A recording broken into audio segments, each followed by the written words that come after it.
The Exile's Bargain.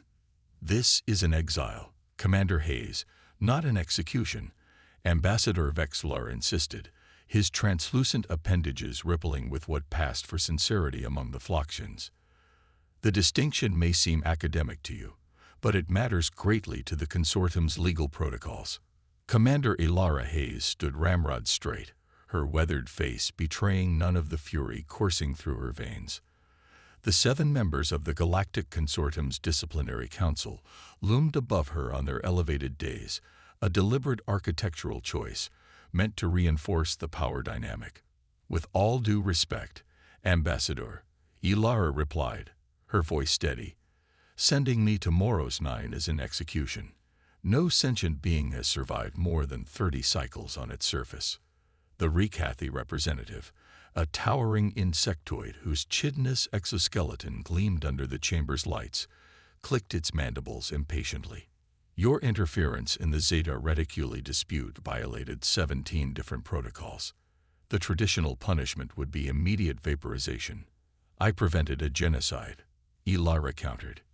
You disrupted the natural evolutionary course of 2 civilizations. The Rikathi snapped back. Species rise and fall. This is the way of the universe. Ilara bit her tongue.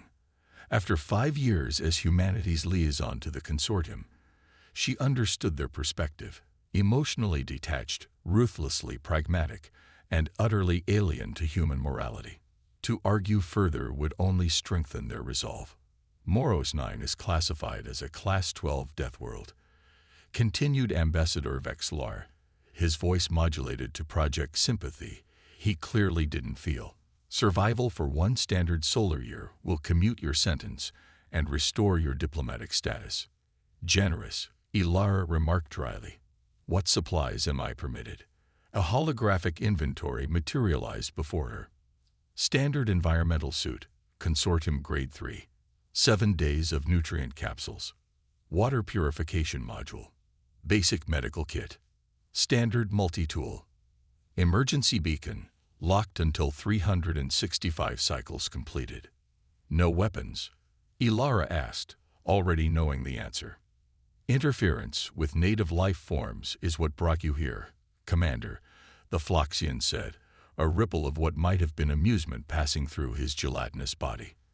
It would be counterproductive to enable further violations. Ilara nodded once, sharply. When do I depart? Immediately. The dropship is prepared. 2 hours later, strapped into a single-occupant drop pod, Ilara watched through the reinforced viewport as Moros 9 grew larger. From orbit, it appeared deceptively beautiful, swirling clouds of amber and crimson above azure oceans and landmasses tinged with purple vegetation. Final approach initiated, announced the pod's eye. Atmospheric entry in 15 seconds. Please verify harness security. Ilara checked her restraints mechanically, her mind racing through survival scenarios. Earth itself was classified as a Class 6 death world by consortium standards, a fact that had initially shocked humanity upon first contact. Most consortium species had evolved on benign worlds with stable climates, minimal predation, and predictable environments. Humans, by contrast, had clawed their way up the evolutionary ladder on a planet actively trying to kill them at every turn. Extreme temperature variations, natural disasters, countless diseases, and an impressive array of predators had forged humanity into something the consortium both feared and grudgingly respected. Perhaps, Ilara thought, as the pod began to shudder violently, that experience might actually count for something here. The descent was brutal. Despite inertial dampeners, Ilara felt as though a giant had seized the pod and was shaking it like a child's toy. Warning lights flashed across the control panel as exterior temperature readings climbed into the red zone. Warning: heat shield integrity at 63%, the AI announced with infuriating calm. Deploying emergency countermeasures. A series of jarring explosions signaled the release of coolant around the pod's exterior. The temperature readings stabilized momentarily, then began climbing again. Preparing for hard landing, the AI continued. Impact in 10 seconds. Ilara tensed every muscle in her body. 5, 4, 3. She closed her eyes. 2, 1. The impact drove the breath from her lungs. The pod bounced once, twice, then skidded across what sounded like gravel before coming to rest at an uncomfortable angle. A cacophony of warning lights and alarms filled the cramped space. Landing successful, the AI reported, a statement so absurd that Ilara couldn't help but laugh despite the pain in her ribs. External environment analysis complete. Warning: atmospheric composition unsuitable for unprotected human respiration. Temperatures exceeding recommended parameters. Multiple biological hazards detected within sensor range. Tell me something I don't know, Ilara muttered, unbuckling herself from the harness. Local gravity measured at 1.2 Earth standard, the AI continued. Day-night cycle, 31.4 Earth hours. Radiation levels elevated but within survivable parameters with proper protection. Ilara paused. That was actually useful information. She accessed the pod systems and downloaded the environmental data to her suit's computer. Survival probability calculated at 0.034%, the AI added helpfully. Never tell me the odds, Ilara replied, securing the last of her meager supplies. She checked the environmental suit's seals one final time before triggering the pod's hatch. It hissed open, revealing the alien landscape of Moros 9. The first thing that struck her was the light, harsh and golden, casting everything in a surreal glow. The air that rushed in carried scents that penetrated even the suit's filters, something metallic and bitter, underlying notes of sulfur, and a strange sweetness that reminded her incongruously of overripe fruit. Ilara stepped out cautiously, immediately feeling the increased gravity pulling at her limbs. Around her stretched a vast plain of what appeared to be pulverized purple stone, interrupted by towering formations that resembled termite mounds if termites built structures 30 meters tall. In the distance, jagged mountains rose against an amber sky streaked with crimson clouds. The environmental suit's sensors immediately began categorizing threats: atmospheric toxins, temperature fluctuations, radiation hotspots. Ilara activated the suit's heads-up display, which overlaid her vision with relevant data. First things first, she murmured to herself. Shelter, water, defensible position. She had taken exactly 3 steps when a section of ground 10 meters ahead erupted upward, showering the area with purple dust. From the newly formed hole emerged a creature that defied easy description, something like a cross between an octopus and a centipede, its dozen-segmented limbs propelling it forward with alarming speed, while an array of stalked eyes swiveled in all directions. Ilara froze, remembering survival basics. Many predators tracked movement. The creature paused, its eye stalks waving in an unsettling pattern. For a tense moment, neither moved. Then the wind shifted, carrying Ilara's scent toward the creature. The effect was immediate, and not at all what she expected. Rather than attacking, the creature emitted a high-pitched keening noise and retreated, its multitude of limbs working frantically as it disappeared back into its hole. Interesting, Ilara muttered. It's afraid of me. A sudden hypothesis formed in her mind. The consortium had classified Moros 9 as a death world based on their own physiological limitations. What if human biochemistry was itself toxic to the native life here? Before she could ponder this further, the ground began to tremble. Not just beneath her feet, but across the entire plain. The vibrations intensified until loose stones were bouncing on the surface. Ilara sprinted toward the nearest of the towering mound structures, her movements hampered by the increased gravity. Behind her, the ground split open as though cut by a giant knife, a fissure racing across the landscape. She reached the base of the structure just as a deafening roar filled the air. Turning, Ilara witnessed a spectacle both terrifying and awe-inspiring. A massive creature emerged from the widening fissure, its body segmented like a centipede but scaled like a dragon, stretching at least 100 meters in length and bristling with what appeared to be crystalline spines. Definitely needs shelter, Ilara gasped, scanning the mound structure. Its surface was rough, offering plenty of handholds. Without hesitation, she began to climb. The increased gravity made every movement a strain, but fear and adrenaline provided powerful motivation. She descended perhaps 10 meters when she noticed something peculiar. The surface beneath her hands was warm.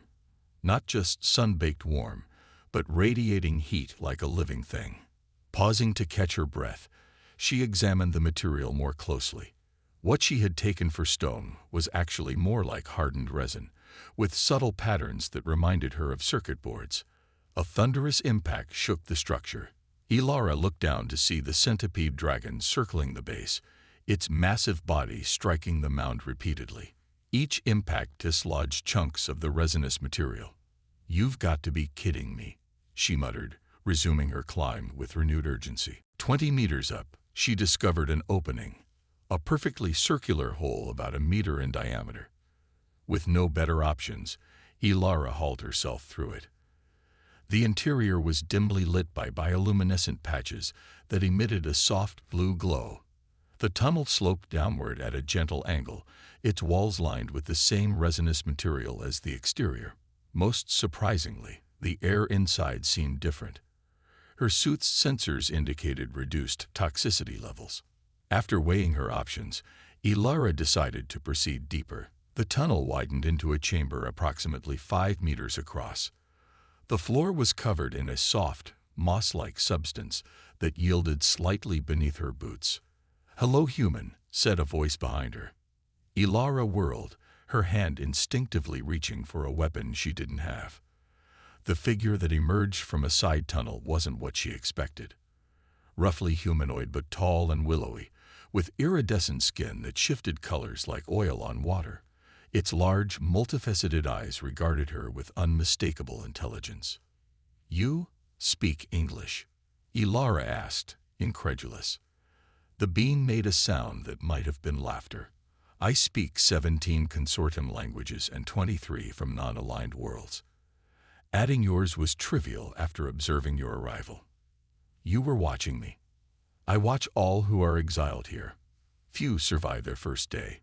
You showed unusual resourcefulness." Ilara studied the alien carefully. "You're not native to this world. Like you, I am an exile. I am called Thelos. I was once a xenobiologist for the consortium before I questioned too many of their fundamental assumptions." The alien gestured around them. "I've been here for what you would measure as 7 Earth years." Ilara's mind reeled. But no one survives on Moros 9 for more than 30 cycles. That's the consortium's data. Thelos' skin rippled with colors. The consortium sees what it expects to see. They design their monitoring systems to track life signs compatible with their understanding of biology. But Moros 9 operates by different rules. Rules I spent years deciphering.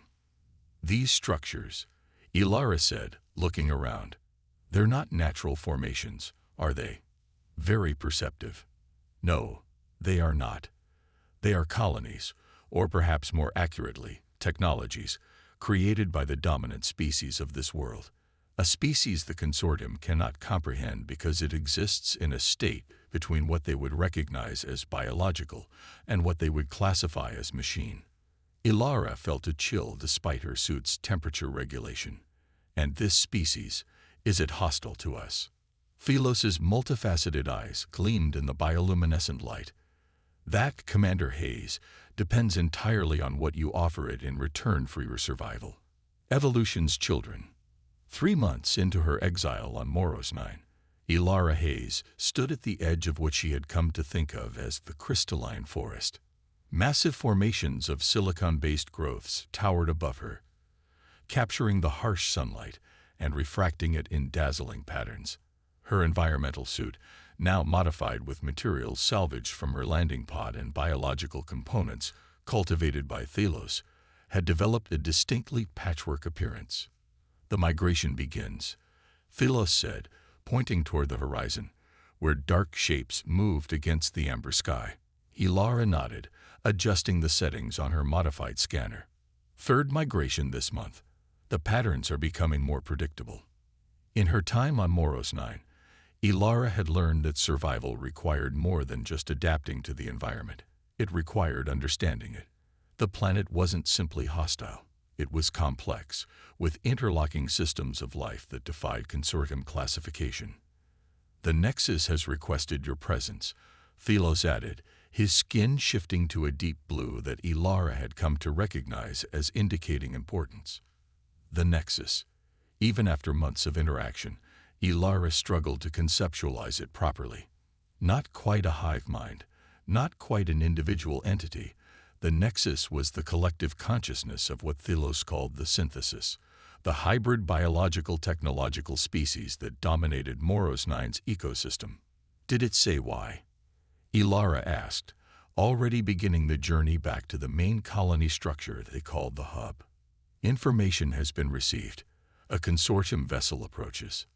Ilara's pulse quickened. "How long?" 2 days, by your reckoning." They traveled in silence through the harsh landscape, a journey that would have been fatal to Ilara during her first days on the planet.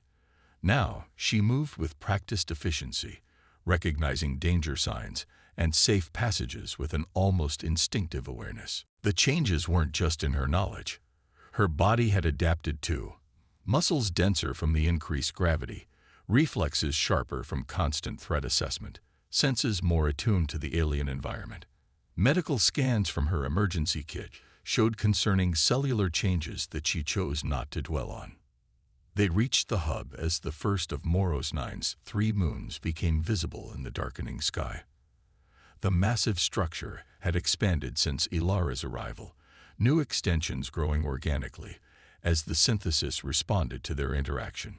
Inside, the neural chamber awaited, a spherical space where communication with the Nexus was most effective.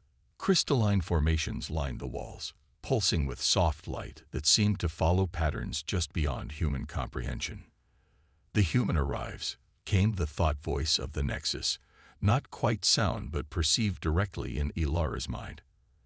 After weeks of painful practice, she had developed a limited ability to receive these communications. "The sky vessel brings intent of extraction." "They're coming for me?" Ilara asked, surprised. "My sentence isn't complete for another 9 months." "Not extraction of you," the Nexus clarified. "Extraction of world. Deep mining. Resource harvesting. Death to all." Thelos' skin paled to an almost translucent white. "They can't. Moros 9 is classified as a protected death world under consortium law." The answer came as a series of impressions rather than words. Deception, reclassification, exploitation, betrayal. "They're changing the classification," Ilara translated, the implications dawning on her. "If they declare Moros 9 uninhabited by sentient life, then its resources become available for extraction," Thelos finished. "The silicon formations alone would be worth billions in consortium currency, and the synthesis would be classified as a non-sentient ecological feature." Ilara felt cold anger solidifying in her chest. "This was never about my violation of protocol. They wanted me out of the way because I had developed a reputation for protecting vulnerable species. They knew I'd fight this." "Correct assessment," the Nexus confirmed. "You are pattern breaker, harmony disruptor, change bringer." "They underestimated human stubbornness," Ilara said grimly. "And they certainly underestimated what humans and the synthesis might achieve together." She turned to Thelos. "We need a plan. How much can we accomplish in 2 days?"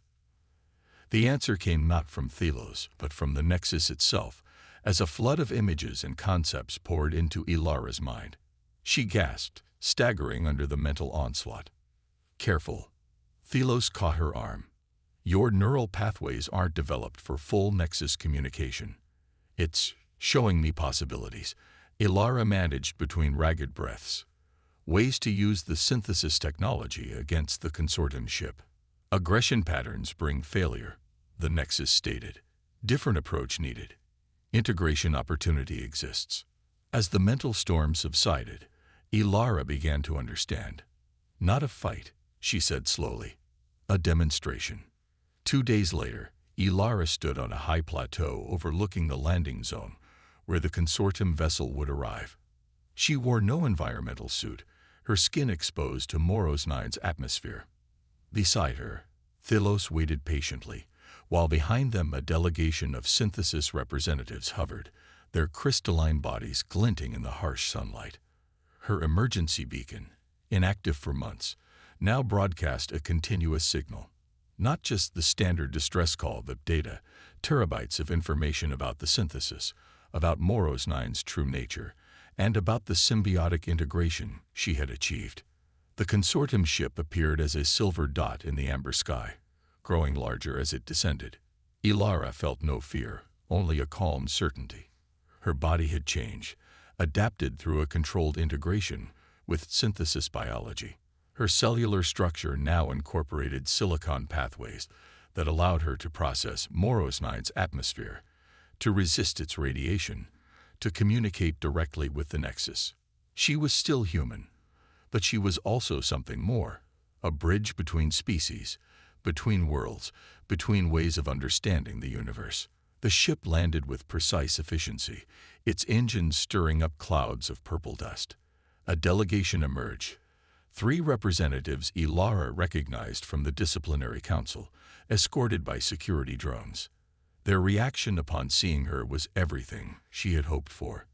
The Rikathi representative's mandibles clicked in what she recognized as shock. Ambassador Vexelar's translucent appendages contracted defensively. Commander Hayes, the Phloxian ambassador, said after a stunned moment, "We received your beacon activation. We expected to recover your remains and the data module. Sorry to disappoint." Ilara replied, her voice slightly resonant with harmonics that hadn't been present before. "As you can see, I'm very much alive, as is the sentient species you plan to classify as an ecological feature for your mining operations." The Rikathi stepped forward aggressively. "You have no evidence of such plans." In response, Ilara gestured to one of the synthesis representatives, who floated forward and extended a crystalline appendage. From it projected a holographic display showing internal consortium communications, mining surveys, profit projections, all dated months before Ilara's exile. "The synthesis has a unique way of accessing data networks," Ilara explained calmly. "Your encryptions are based on principles they transcended millennia ago." "This is unprecedented interference," the Rikathi began. "This is unprecedented cooperation," Ilara corrected. "The synthesis has chosen to join the galactic community, not as subjects of the consortium, but as equals. Their technological capabilities alone would fundamentally alter the balance of power." She let that sink in before continuing, "And humanity stands with them. Our adaptability makes us uniquely suited as intermediaries. The first of many such partnerships, I expect." Ambassador Vexelar's appendages rippled with what Ilara now recognized as calculated reassessment. "Perhaps we have misunderstood the situation on Moros 9. "Perhaps," Ilara agreed. "But understand this clearly. The old paradigm is ending. The consortium can no longer classify worlds and species according to their limited understanding of life. Evolution takes many paths. Intelligence manifests in many forms. And humans, well, we've always been good at bridging differences." The Nexus voice echoed in her mind. "Agreement potential exists." Ilara nodded slightly before addressing the consortium delegation again. "The synthesis offers an exchange of knowledge. Not all their secrets, just enough to demonstrate the benefits of cooperation over exploitation." "And if we decline?" the Rikathi asked, mandibles twitching. Ilara smiled. "Then we'll share our discoveries exclusively with non-consortium worlds. I imagine many would be interested in technology that renders your defensive systems obsolete." She watched the silent communication pass between the delegates, the subtle body language that signaled their capitulation even before Ambassador Vexelar spoke. "The consortium acknowledges the sentient status of the synthesis," the Phloxian said carefully. "We would be amenable to opening diplomatic relations." "Excellent," Ilara replied. "And my status?" Your exile is officially commuted. Your rank and privileges are restored. Ilara shook her head. No, not restored. Expanded. I am now also the diplomatic representative of the synthesis. The sun of Moros 9 crested the distant mountains, casting long shadows across the plateau. In that harsh light, human and alien stood together, not as exiles, but as harbingers of a new understanding. The death world that had been meant as Ilara's tomb had instead become the birthplace of something unprecedented, a partnership that would reshape the galaxy, founded on the uniquely human gift for finding life and connection in even the most hostile environments. For the consortium, it was a reluctant concession. For humanity, it was just another Tuesday.